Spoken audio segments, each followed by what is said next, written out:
कैसे हैं दोस्तों। मैं आपका होस्ट वीरेंद्र जांगरा आज के हमारे इस नए व्लॉग में आप सबका स्वागत करता हूं और महादेव जी से यही हम प्रार्थना करते हैं कि आप सब लोग खुश रहें, कुशल मंगल रहें। जैसा कि पिछले अध्याय में हमने बताया था कि किस प्रकार नारद मुनि जी जलंधर के दिमाग में ये बात डाल देते हैं कि अगर उन्हें इस संसार पे विजय प्राप्त करनी है या इस संसार का सबसे बड़ा दिव्य पुरुष बनना है तो उन्हें देवी पार्वती जैसी स्त्री को पाना होगा और उसके बाद ही वे इस संसार पे विजय प्राप्त कर सकते हैं। तो आगे का वाक्य इस प्रकार है कि जैसे ही नारद मुनि जी वहां से जाते हैं तो जलंधर अपने दूत को समाचार दे करके कैलाश पर्वत पर भेजते हैं कि जाकर के देवी पार्वती जी को उनके सामने प्रकट होने के लिए कहें। तो दूत उनका समाचार लेकर के जैसे ही कैलाश पर्वत पर पहुंचता है, नंदी महाराज जी उन्हें गेट पर ही रोक लेते हैं और उन्हें अंदर जाने से मना करते हैं।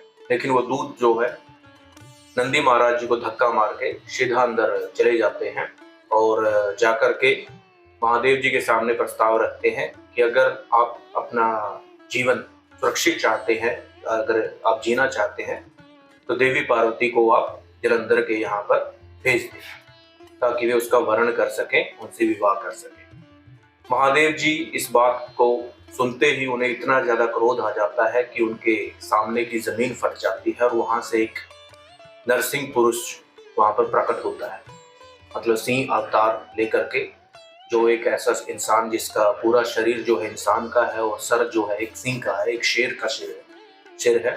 तो ऐसा इंसान वहां पर प्रकट होता है और महादेव जी के आदेश अनुसार वो उस दूत को खाने के लिए दौड़ पड़ता है, उसे मारने के लिए दौड़ पड़ता है। जैसे उस दूत को इस बात का आभास होता है कि उसकी जान निश्चित है, जाना निश्चित है, तो वे महादेव जी से प्रार्थना करते हैं कि मैं तो सिर्फ अपने स्वामी की आज्ञा का पालन कर रहा हूँ, कृपया आप मुझे बख्श दें, मेरे प्राण न ले।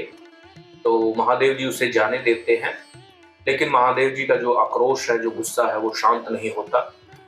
तो वहां से उस दूत के जाने के बाद वो दूत जलंधर के पास जाकर के पूरे वाक्य को सुनाता है और कहता है कि महादेव जो है कोई साधारण देव नहीं है, आप उनसे पंगा न लें। तो जलंधर को भी इस बात का गुस्सा आ जाता है कि मतलब महादेव जो है देवी पार्वती को हरने में, तो उसका वर्ण करने में बाधा बन सकते हैं। तो वे अपनी सेना को लेकर के कैलाश पर्वत पर चढ़ाई कर देते हैं, उनसे युद्ध करने के लिए चल पड़ते हैं। तो अपनी पूरी सेना को लेकर के जैसे वे कैलाश पर्वत के पास पहुंचते हैं, महादेव जी को इस बात का बोध होता है कि जलंधर की सेना कैलाश पर्वत पर पहुंच चुकी है। तो अपने पुत्रों दोनों गणेश जी और कार्तिकेय महाराज जी को आदेश देते हैं कि वे जाकर के इस समस्या का जल्दी से जल्दी समाधान करें और उन दानवों की सेना को उखाड़ के फेंक। तो कार्तिकेय महाराज जी, नंदी महाराज जी और गणेश जी अपने अपने वाहन पर सवार होकर के युद्ध स्थल पर पहुंच जाते हैं और दोनों तरफ से जो है घमासान युद्ध होना शुरू हो जाता है। जैसे ही जलंधर को इस बात का बोध होता है कि महादेव के दोनों पुत्र और नंदी महाराज जी युद्ध में शामिल हो चुके हैं और उनकी सेना को ज्यादा क्षति पहुंचा रहे हैं, तो जलंधर भी युद्ध में शामिल हो जाता है और वो एक ऐसे बाण का इस्तेमाल करता है कि पूरी पृथ्वी पर या पूरे उस युद्ध स्थल पर कोहरा छा जाता है, धुंध छा जाती है, किसी को कुछ भी दिखाई नहीं देता। और इस बात का फायदा उठा करके जलंधर अपनी अमोघ शक्ति का प्रयोग करता है और तीनों देवों को, कार्तिकेय महाराज, गणेश जी और नंदी महाराज जी को वहीं पर बेहोश कर देता है, उन्हें घायल कर देता है। तो जैसे ही महादेव जी को इस बात का बोध होता है, महादेव जी का क्रोध पूरे आसमान तक पहुंच जाता है, मतलब वो अपना प्रचंड विकराल रूप धारण करके युद्ध स्थल में प्रकट होते हैं। जैसे ही महादेव जी युद्ध स्थल में प्रकट होते हैं, उनके तेज से देवताओं की जो पूरी की पूरी सेना है वो ध्वस्त होना शुरू हो जाती है। उनका तेज इतना विख्यात होता है, इतना तेज होता है कि उसकी तरफ वो देख भी नहीं पाते। तो इस प्रकार से युद्ध जो है चल रहा होता है। जलंधर भी अपने पूरे शक्ति से महादेव जी के ऊपर आक्रमण करता है, लेकिन महादेव जी हर बार उसकी शक्ति का जवाब देकर के उसकी शक्ति को काट देते हैं। कभी वो तीर का इस्तेमाल करता है तो महादेव उसका धनुष को काट देते हैं, कभी वो गदा का इस्तेमाल करते हैं तो उसके गदा को अपने बाण से तोड़ देते हैं। तो अंत में जो है जलंधर को इस बात का बोध हो जाता है कि महादेव जो है कोई साधारण देव नहीं है, उनसे जीत पाना उसके लिए बहुत मुश्किल होगा। तो उस वक्त जो है जलंधर अपनी एक गंधर्व माया का इस्तेमाल करता है।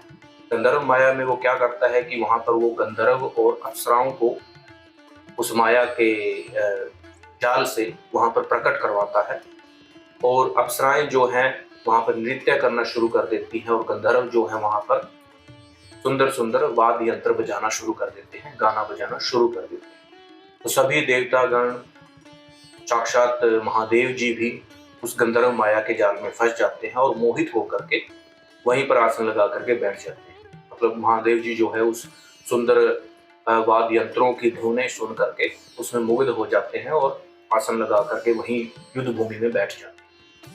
तो इस माया का फायदा उठा करके जलंधर जो है युद्ध भूमि छोड़ करके चला जाता है और शिव का रूप धारण करके कैलाश पर्वत पर उनकी कुटिया में पहुंच जाता है, जहां पर देवी पार्वती जी अपनी सखियों के साथ खेल रही होती हैं, मजाक मस्ती कर रही होती हैं।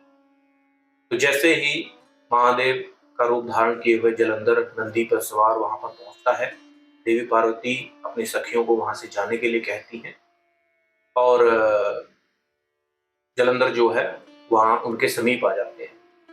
तो जैसे ही जलंधर देवी पार्वती के समीप पहुंचते हैं, वो बिना पलकें झपकाए उसे एकटक नजर से निहारना शुरू कर देते हैं।